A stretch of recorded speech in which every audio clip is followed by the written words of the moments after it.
This is the Sony FS5, originally released in 2015.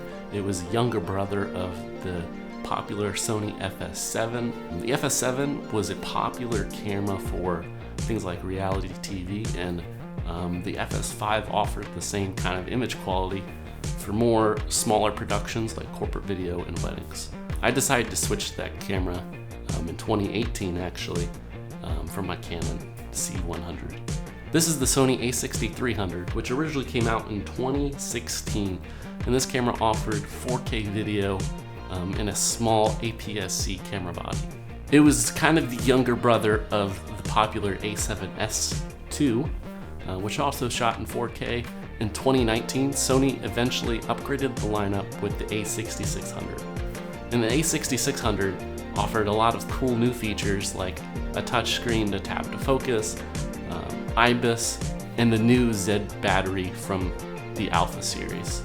I've been using the FS5 and A6300 since 2018, which is over 4 years ago. So which of these cameras is the king of the APS-C lineup?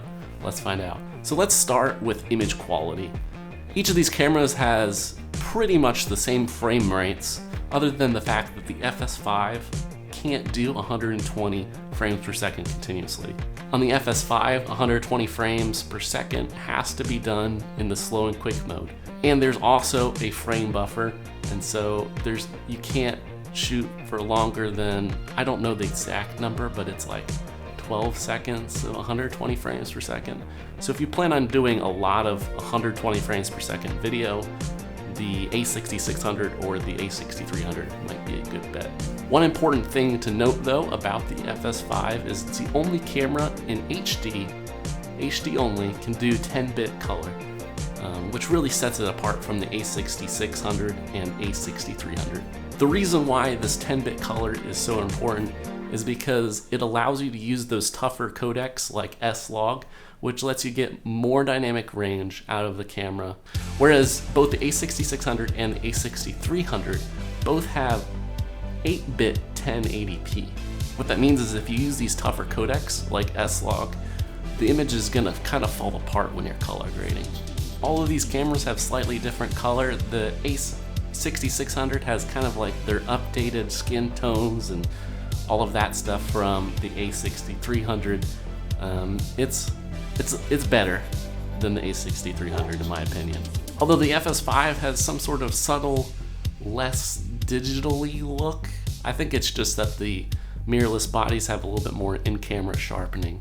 I think both the A6300 and A6600 both have slightly better low light than the FS5. I would say the FS5 is usable up to maybe 2000, 2500, whereas I would say the A6600 and A6300 are usable up to maybe 3200 or maybe a little bit higher than that, but wouldn't go too much higher than that.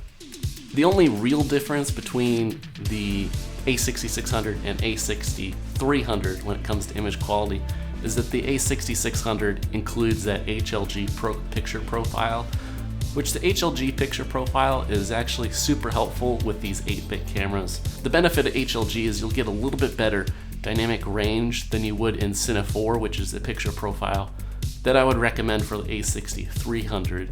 You get a little bit better dynamic range, but you won't get the falling apart like you will in S-Log.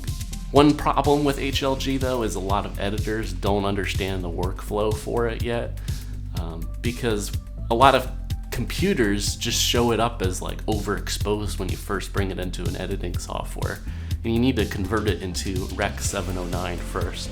For sometimes when you're filming something and just sending off the footage, it's not the best picture profile to use because the editors might be confused and just think that you overexpose the footage.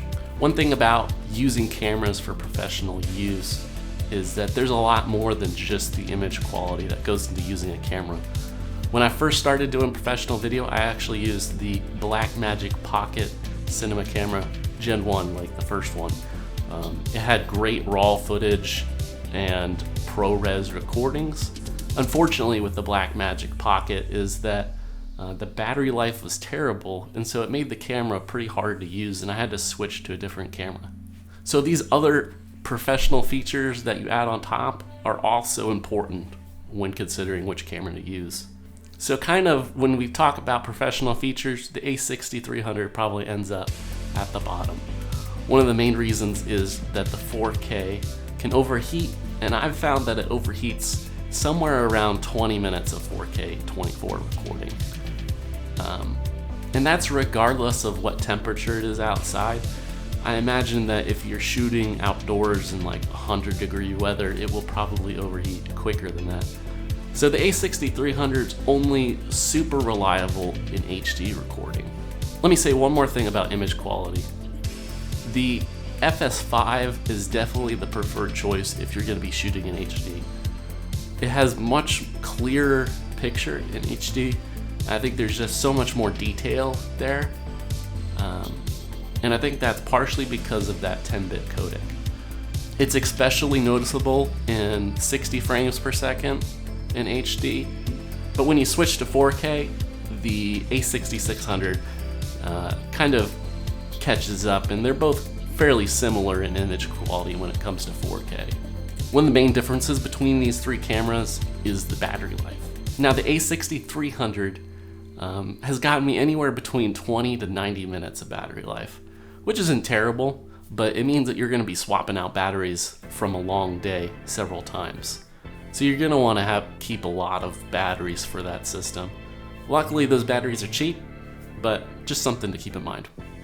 The A6600 has the much improved, I think it's called like Sony Z battery or something like that, and it's almost double the length of the A6300's battery life.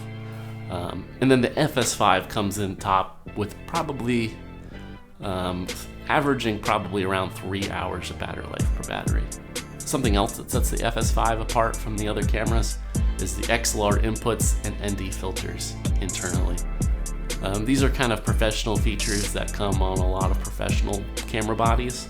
One thing that really sets the A6600 apart is the touchscreen. When you're using autofocus on either the FS5 or A6300, you kind of just up to whatever the camera thinks is important, which is usually a face because it has face detect, but sometimes it's not the face that you want, and it'll switch to somebody else's face in the background, and it'll just completely mess up your focus of the shot. And so with the A6300, I tend to use the autofocus to get the focus and then switch into manual focus once it's kind of set. Whereas with the A6600, you can just tap and it will refocus on the face that you want it to be focused on, which is super helpful if you're going to be using a lot of autofocus. The FS5 autofocus is actually slightly worse than the A6300's, but it's mostly just that fact that it's kind of a little bit slower. And I noticed that with Sony lenses, it tends to do a little bit better.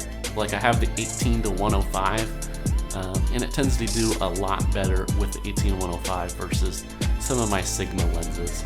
The A6600 also has IBIS, which is super helpful if you want to use anything handheld, although it's still not quite good enough for me to be handheld. But it does help with maybe if you don't have an image stabilized lens, kind of stabilize it a little bit better.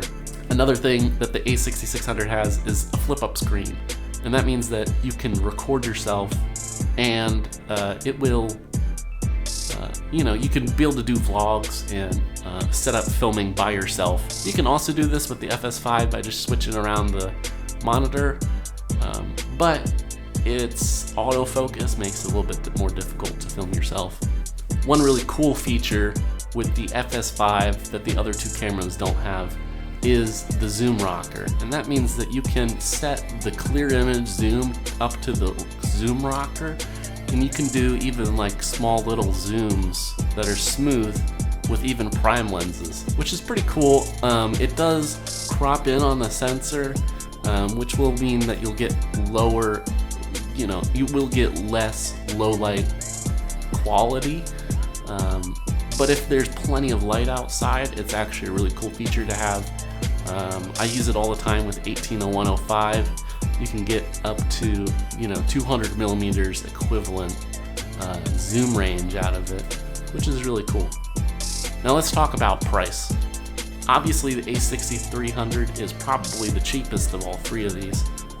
When you're looking used, you can probably find one for between $500 and $700, which is a great option to be able to get into the Sony ecosystem. The A6600 is probably somewhere around $1,300 to $1,500. So it's a good choice for kind of that mid-range, especially if you want to get multiple cameras for the same setup.